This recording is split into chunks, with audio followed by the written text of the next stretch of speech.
एकदम मक्खन क्लियर। अब अगला टॉपिक हम स्टार्ट करते हैं, एक्सचेंज ऑफ गैसेस। चलिए लिखिए, एक्सचेंज ऑफ गैसेस। कहां पे एक्सचेंज ऑफ गैसेस सबसे ज्यादा होता है? प्राइमरी साइट कहां है एक्सचेंज ऑफ गैसेस का? सबसे पहला सवाल, site of exchange of gases कहां कहां हो रहा है? एक बार कहां होगा? एल्वियोलाई और ब्लड के बीच में। एक बार कहां होगा? टिश्यू और ब्लड के बीच में। तो कहां कहां हो रहा है? Site for exchange of gas कहां? Alveoli and target tissue, right? Alveoli and target tissue. बहुत अच्छी बात है, बहुत अच्छी बात है, बहुत अच्छी बात है। गैसियस एक्सचेंज जो होता है वो किस मोड में हो रहा है? क्या वो एक्टिव हो रहा है, क्या वो पैसिव हो रहा है? गैसियस एक्सचेंज जो हो रहा है वो पैसिव मोड में हो रहा है। तो याद रखिएगा, gaseous exchange takes place via passive transport. ठीक है, ये बिल्कुल याद रखिएगा, gaseous exchange takes place via passive transport, और जो मोड होता है दैट इज सिंपल डिफ्यूजन। तो भैया डिफ्यूजन कराने के लिए या तो कंसंट्रेशन ग्रेडियंट होना चाहिए या प्रेशर ग्रेडियंट होना। तो यहां पे हम पार्शियल प्रेशर की बात करते हैं, हम प्रेशर ग्रेडियंट की बात करते हैं। तो यहां पे जो प्रेशर ग्रेडियंट जनरेट हो रहा है उसको हम पार्शियल प्रेशर कहते हैं। ठीक है, तो एक बहुत इंपॉर्टेंट पॉइंट लिख लीजिए यहां पे कि diffusion pressure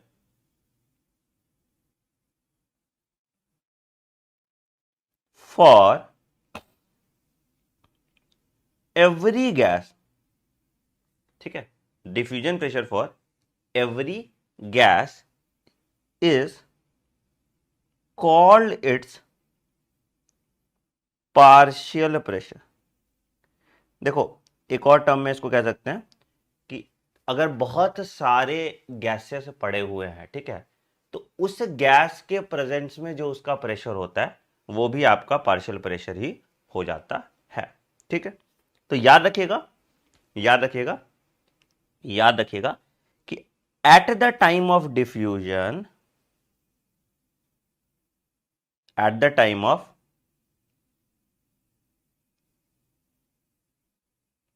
diffusion gases moves from high partial pressure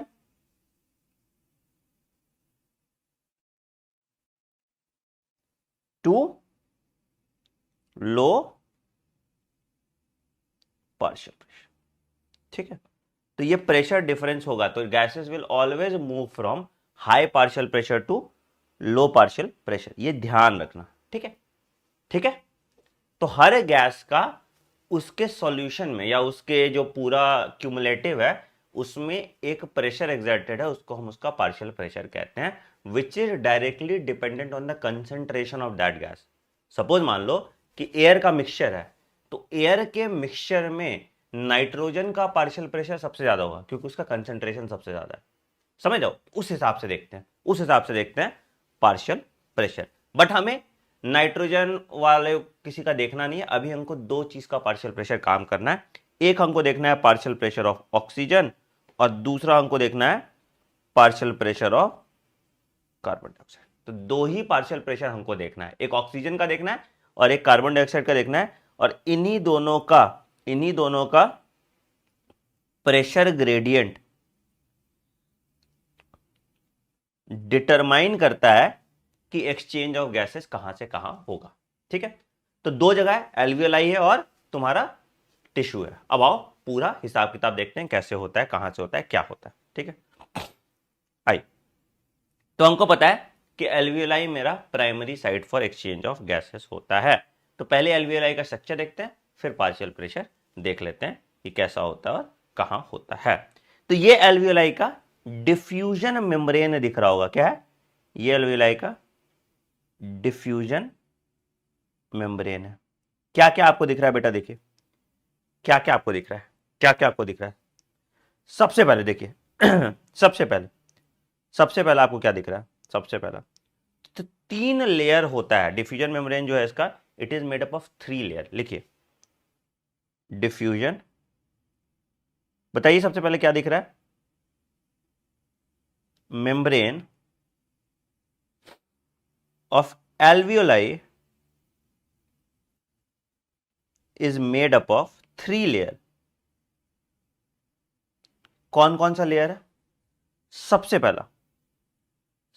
पहला क्या है, थिन स्क्वैमस एपिथेलियम। ये अंदर वाला जो लेयर है तुम्हारा वो thin squamous epithelium of alveoli. लिखिए थिन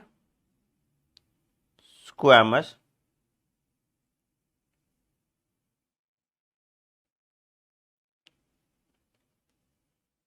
एपिथेलियम ऑफ एल्वियोलाई। दूसरा endothelium, squamous epithelium of blood capillaries, क्या कहते हैं उसको, एंडोथीलियम। तो एंडोथीलियम ऑफ ब्लड कैपिलरीज है ना, एंडोथीलियम ऑफ ब्लड कैपिलरीज। तीसरा इन दोनों के बीच में जो है बेसमेंट मेम्ब्रेन, इन दोनों के बीच में जो है basement substance between the two, है ना, इन दोनों के बीच का जो बेसमेंट सब्सटेंस है वो यहां पे आ जाएगा।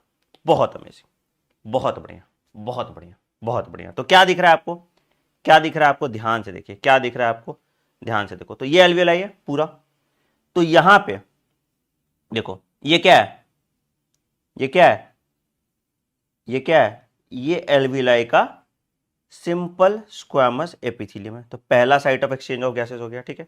दूसरा क्या दिख रहा है आपको, ये दिख रहा है आपका एंडोथीलियल सेल्स, दिख रहा है एंडोथीलियल सेल्स।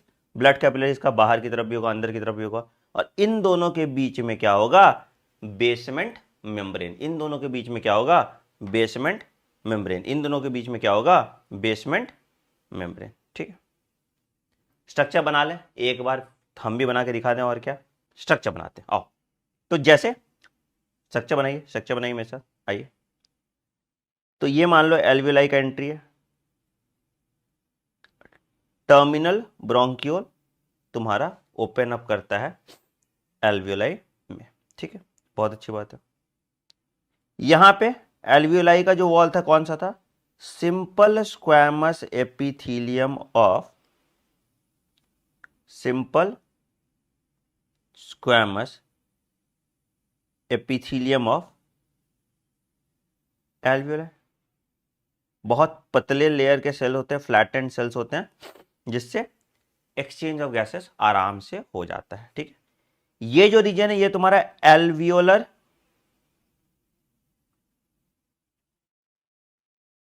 कैविटी है, यहां से हवा बाहर गया, यहां से हवा अंदर आया, ये एयर के लिए होगा, बहुत अच्छी बात है। अच्छा, अब क्या है, ये हो गया तुम्हारा, लिख लो simple squamous epithelium, simple squamous epithelium, ठीक है।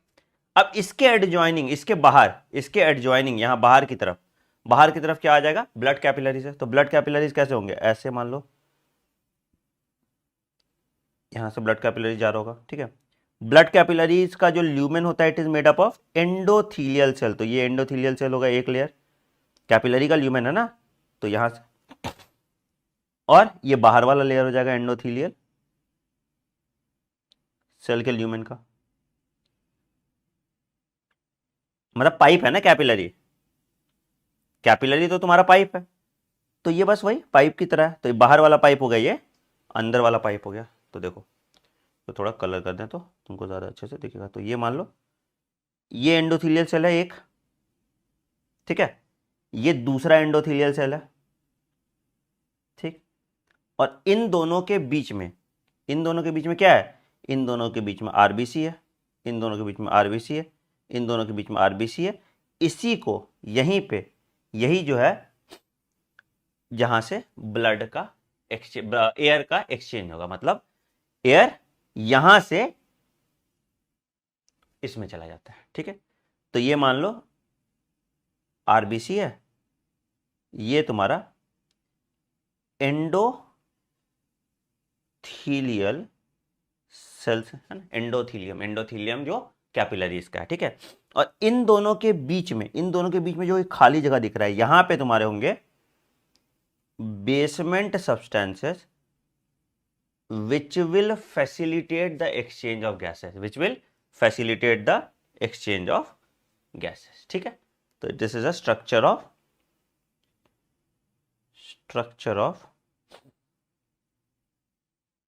pulmonary capillary। क्लियर है, यहां तक कुछ भी दिक्कत, कुछ भी ऐसा समझ में नहीं आया? तो ये स्ट्रक्चर है। अब आते हैं एक्सचेंज ऑफ गैसेस कैसे कैसे होता है वो देखते हैं, आइए। तो देखिए, तो क्या क्या चीज पर डिपेंड कर रहा है आपका एक्सचेंज ऑफ गैस, अभी हमने देखा था। पहला pressure gradient of gas, that is again partial pressure की बात कर रहे हैं, ठीक है।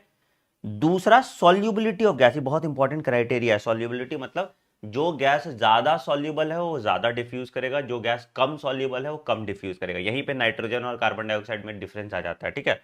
तो ज्यादा सॉल्युबल है, मोर सॉल्युबल will diffuse faster, जो ज्यादा सॉल्युबल होगा जल्दी डिफ्यूज करेगा।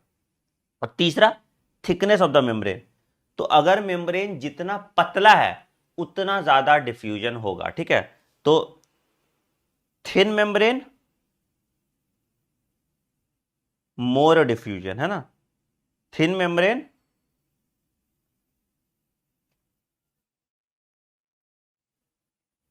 मोर डिफ्यूजन। तो बेसिकली वैसे जो इंपॉर्टेंट क्राइटेरिया है, क्राइटेरिया यहां पे हम बस देखते हैं पार्शियल प्रेशर ऑफ गैस, ठीक है। आइए देखते हैं किसका किसका पार्शियल प्रेशर कहां कहां कितना है और कहां पे एक्सचेंज कैसे कैसे हो रहा है, ठीक है।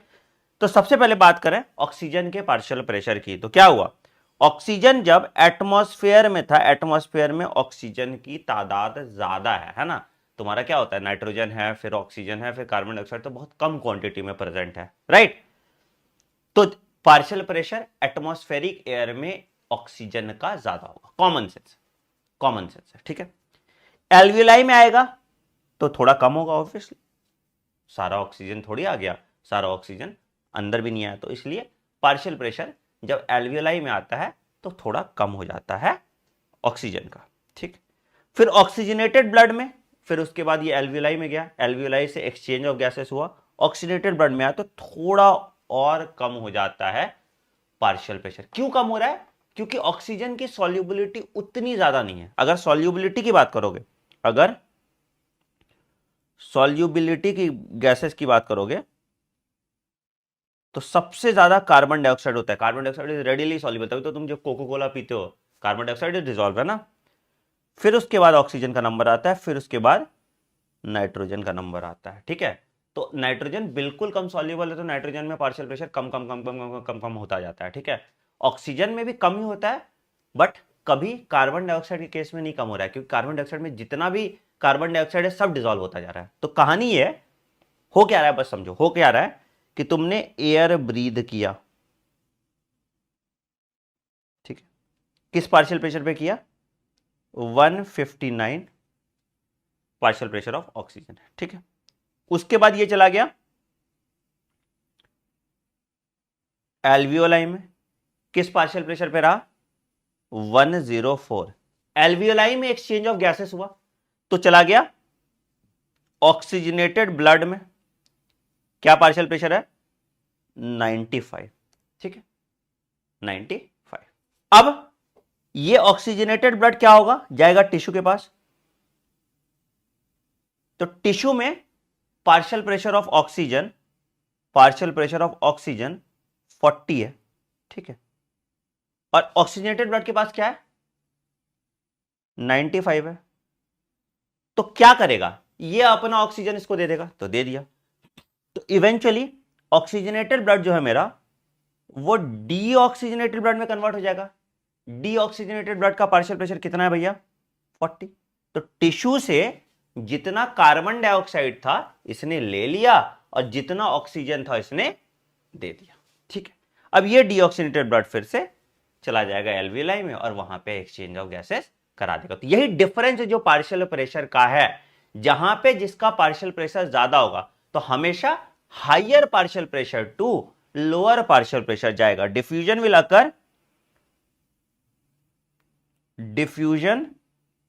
विल अकर कहां from high partial pressure to low partial pressure, याद रखिएगा ये, ठीक है, टू लो पार्शियल प्रेशर। बिल्कुल मत भूलना ये वाला कॉन्सेप्ट, नहीं तो तुम्हारी बैंड बच जाएगी, ठीक। कार्बन डाइऑक्साइड के केस में वही देखो 0.3 था, सॉल्युबिलिटी बहुत ज्यादा था, तो एल्वियोलाई में 40 हो गया, फिर उसके बाद ऑक्सीजनेटेड ब्लड में 40 ही गया, फिर टिश्यू में 45 था तो डीऑक्सीजनेटेड ब्लड में 45 आ गया, एक्सचेंज हुआ, है ना, डीऑक्सीजनेटेड ब्लड में 45 आ गया। तो यही आपको सीक्वेंस याद रखना है। देखो ये सीक्वेंस तुमको यहां से भी समझ में आएगा। देखो इंस्पायर्ड एयर में कितना था 159, उसके बाद एल्वियोलाई में आया, एल्वियोलाई में कितना था 104 और ये कितना था 40। तो ऑक्सीजनेटेड ब्लड आया यहाँ पे पल्मोनरी वेन से, फिर उसके बाद चला गया सिस्टमिक आर्टरी में। इधर ऑक्सीजनेटेड ब्लड होता है, ये पता है तुमको, और इधर डीऑक्सीजनेटेड ब्लड होता है पूरा, है ना। तो कभी भी तुमसे पूछे पल्मोनरी आर्टरी तो डीऑक्सीजनेटेड ब्लड है 40/45 हो जाएगा, पूछे पल्मोनरी वेन ऑक्सीजनेटेड ब्लड है 95/40 हो जाएगा। तो यहां पे कितना ऑक्सीजन का था 95 और कार्बन डाइऑक्साइड 40, ठीक है। तो अब यहां पे एक्सचेंज ऑफ गैसेस हो जाएगा, क्यों, टिश्यू में कितना था 40 और 45 था, तो यहां पे ये उल्टा हो गया, ये 40 और 45 हो गया और ये फिर यहां पे आ जाएगा, तो यहां पे फिर से एक्सचेंज हो जाएगा और कार्बन डाइऑक्साइड बाहर चला जाएगा एक्सपायर्ड एयर में कार्बन डाइऑक्साइड ज्यादा चला जाएगा और इंस्पायर्ड एयर में ऑक्सीजन अंदर ज्यादा चला आएगा।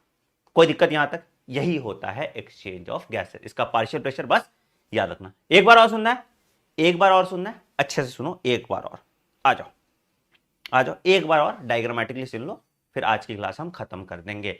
कल की क्लास सबसे इंपॉर्टेंट है, ट्रांसपोर्ट ऑफ गैसेस हम पढ़ने वाले हैं ध्यान से। तो क्या है, सबसे पहले इंस्पायर्ड एयर, ठीक है, क्या पार्शियल प्रेशर था भैया, बोलते जाओ, तुम लोग बोलते जाओ, याद हो जाएगा, ठीक है। इंस्पायर्ड एयर में कितना था 159 बाय 0.3। इंस्पायर्ड एयर गया एल्वियोलाई में, सांस लिए ना तुम, तो एल्वियोलाई में गया, एल्वियोलाई में क्या हो गया, क्योंकि कार्बन डाइऑक्साइड ज्यादा सॉल्युबल था तो ज्यादा कार्बन डाइऑक्साइड रिटेन हुआ, ऑक्सीजन थोड़ा कम सॉल्युबल था तो कम ऑक्सीजन रिटेन हुआ, तो कितना हुआ 104/40। याद रखिएगा, ये PO2 है, ये PCO2 है, ये PO2 है, ये PCO2 है, ठीक है। बहुत अच्छी बात है, ठीक है। अब एल्वियोलाई में क्या हो रहा है, डीऑक्सीजनेटेड ब्लड आया, एल्वियोलाई के पास कौन सा था, एल्वियोलाई के पास डीऑक्सीजनेटेड ब्लड था, यही आया था ना। डीऑक्सीजनेटेड ब्लड में क्या पार्शियल प्रेशर था 40/45, ये PO2 था, ये PCO2 था, 40/45 PO2 था और PCO2 था। बहुत अच्छी बात, यहां तो कोई दिक्कत नहीं। अब यहां पे प्रेशर ग्रेडियंट है, तो इवेंचुअली होगा क्या, यहां से इसमें आएगा और यहां से इसमें चला जाएगा, एक्सचेंज ऐसे ही हो रहा है ना। एल्वियोलाई से ब्लड में ऑक्सीजन आएगा, difference higher to lower pressure gradient है ना, तो डीऑक्सीजनेटेड ब्लड तुम्हारा कन्वर्ट हो जाएगा ऑक्सीजनेटेड ब्लड में और इसका जो पार्शियल प्रेशर है ये कन्वर्ट हो जाएगा 95/40। डिफरेंस कितना था 40 45, तो ये 40 हो जाएगा, है ना, बराबर ही करेगा ना, तो 95/40 हो जाएगा। ये पार्शियल प्रेशर ऑफ ऑक्सीजन, ये partial pressure of carbon dioxide, ठीक है। अब ये ऑक्सीजनेटेड ब्लड कहां गया, ये ऑक्सीजनेटेड ब्लड गया टिश्यू में। टिश्यू में क्या सीन था भैया, टिश्यू में सीन था कि partial pressure of oxygen was 40 और partial pressure of carbon dioxide was 45। तो कहां से कहां जाएगा, तुम बहुत समझदार हो, बता दोगे। तो यहां से टिश्यू में ऑक्सीजन गया और टिश्यू ने इससे कार्बन डाइऑक्साइड ले लिया, तो जो ये ऑक्सीजनेटेड ब्लड था मेरा फिर से डीऑक्सीजनेटेड ब्लड में कन्वर्ट हो गया, और ये डीऑक्सीजनेटेड ब्लड फिर से एल्विलाई में चला जाएगा और पूरा साइकिल कंप्लीट हो जाएगा। आई होप आपको ये समझ में आया। एक्सचेंज ऑफ गैसेस बहुत इंपॉर्टेंट है, पार्शियल प्रेशर पे सवाल आता है।